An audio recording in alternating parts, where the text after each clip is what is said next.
2567ซึ่งตรงกับเดือน5ใต้เดือน7เหนือขึ้น4ค่ำเป็นวันศุกร์เป็นวันสุดท้ายของสัปดาห์รายการธรรมประทีปส่องต่างก็จะมี2ภาควันนี้ภาคเจ้ากับภาคค่ำภาคค่ำบืดก็ประมาณ2 ทุ่มเก่งหลังจากที่ได้เปิดเข้ารายการได้ฟังเทศเสร็จเรียบร้อยก็จะได้มาพบศรัทธาญาติโยมช่วงซ้ายก็จะได้แปลงน้ำมนต์พุทธมนต์ให้แก่ศรัทธาญาติโยมสาธุชนต่อไปก็ติดตามรายการได้ทั้งภาคกลางค่ำกลางคืนในวันนี้สำหรับการปฏิบัติธรรมประจำวันเสาร์พรุ่งนี้เป็นวันสังขารล่องก็ญาติโยมก็คงจะได้เตรียมการเตรียมงานที่บ้านที่จองเขาก็หยุดการประพฤติปฏิบัติธรรม1 วัน1 วันแล้วก็จะไปเปิดในวันที่20วันที่20วันเสาร์ก็ตอนเช้าก็จะมีการคารวะสะเก้าดำหัวแล้วก็ไหว้พระสวดมนต์กันณที่วัดพระพุทธบาทอุดมสำนักปฏิบัติธรรมแจ้งไปเป็นวันที่20วันที่20นะวันเสาร์ที่20วันเสาร์วันที่13วันพรุ่งนี้ก็บ้านไผ่บ้านมังจัดแจงแท่งสถานที่ทำความสะอาดเช็ดถูดูแลในบ้านในจองของเขาให้มีความสะอาดสะอ้านผ้าคัวใบเอาไปตึงไปตากไปซักไปรีดไปอบนะที่บ่เคยซักมาเป็นปีนี่ก็เอามาเตมาซักมาดูแลพ่อกอยบ้านของไผของมันวัดวาอารามอย่าไปนุ่งแล้วก็เอามักมมไว้เป็นปีนี่บ่เอาขอให้เฮาได้ดูแลตัวเองตัวเก่า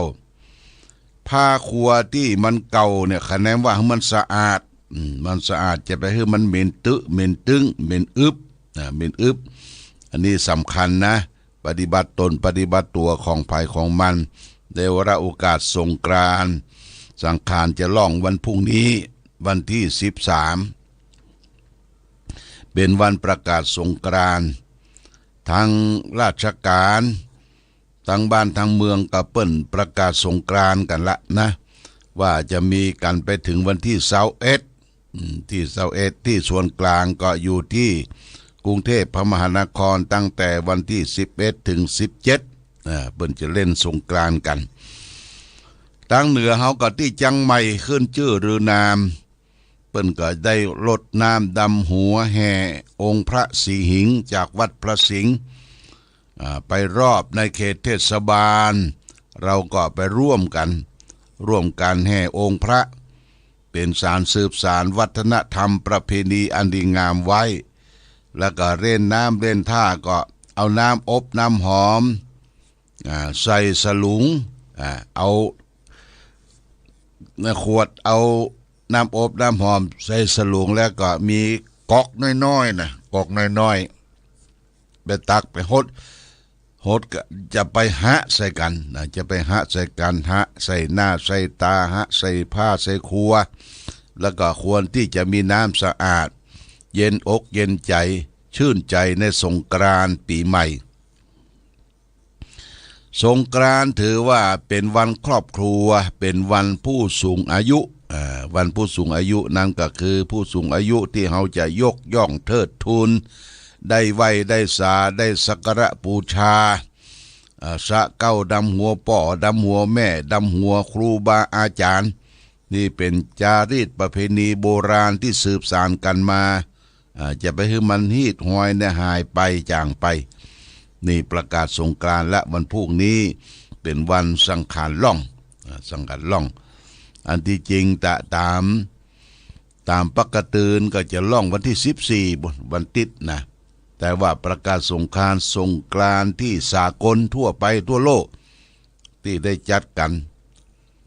ก็ถือว่าประเทศไทยถือว่าเป็นการรักษา จารีตประเพณีทางยูเนสโกองค์การสหประชาชาติยกย่องคือเป็นมรดกที่แตะต้องบ่ได้ของประเทศไทยเอาเป็นเจ้าภาพจัดงานสงกรานต์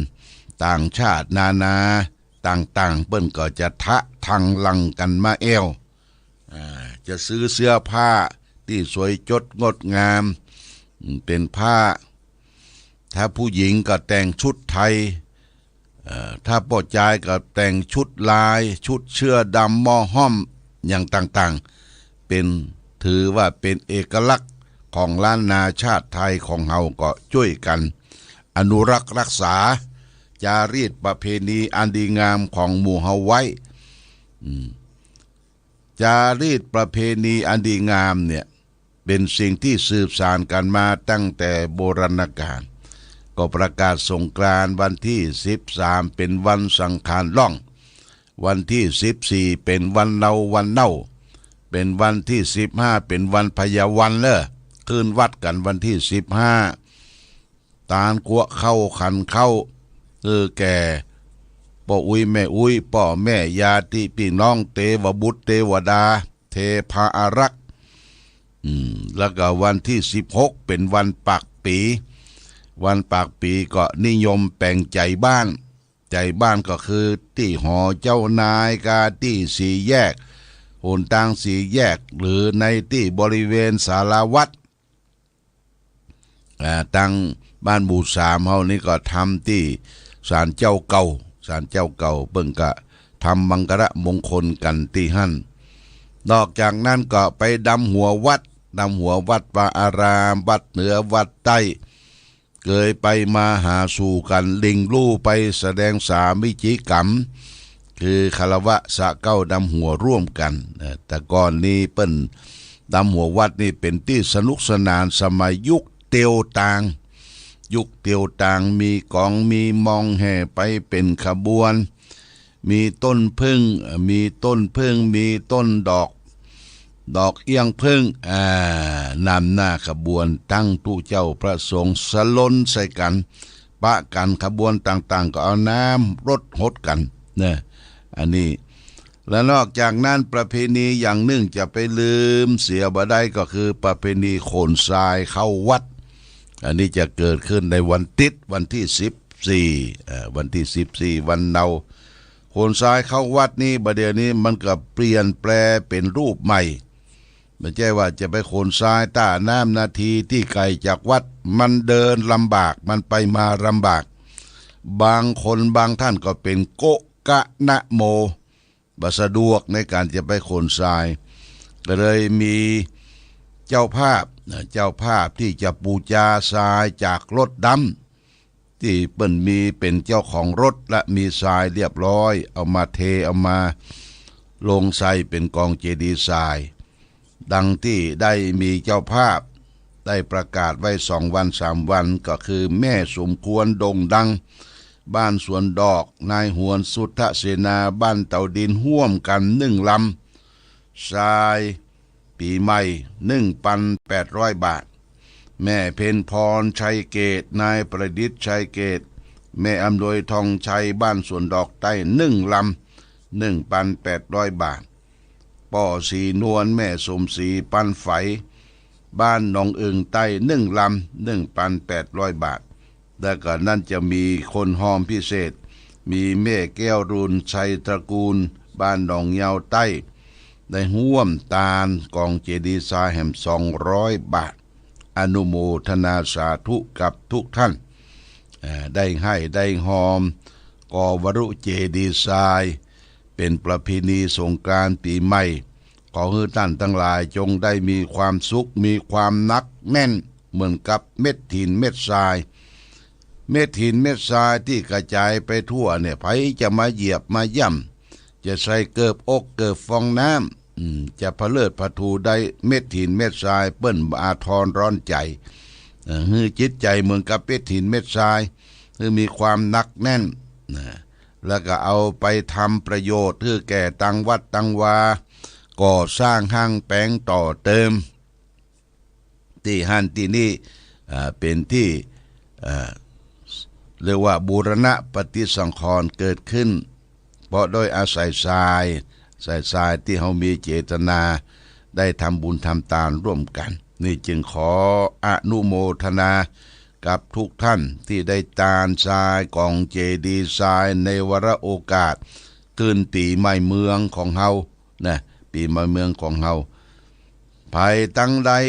ก็ติดต่อแม่เพ็ญพรชัยเกตเนอะบ้านสวนดอกไต้เปิ้นมีรถดำมีหมู่มีคณะที่จะโหนทรายลำ1,800 บาทให้หอมกันคนละเล็กละน้อยได้ลำเพื่อจะเอามาหรือใครมีรถบรรทุ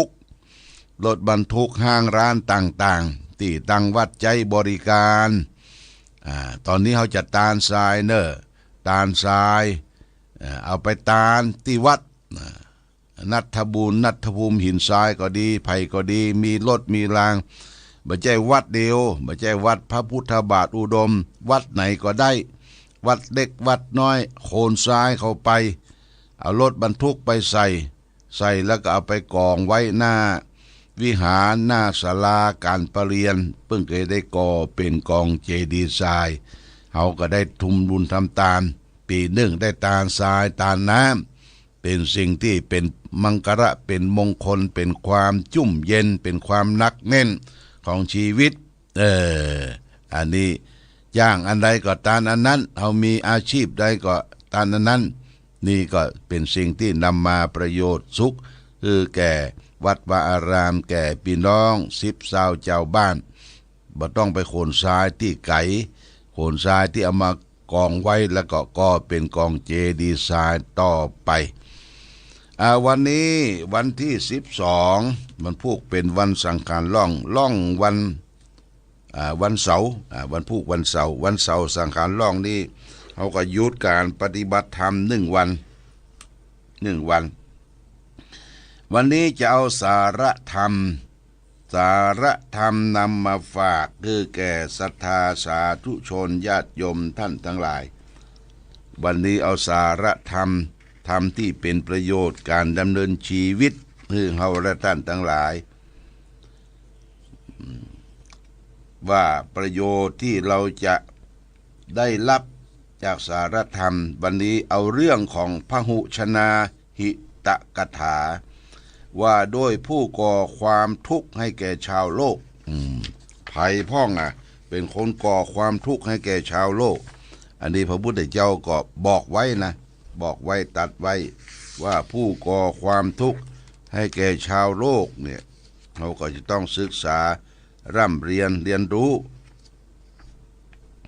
เพื่อจะได้นำมา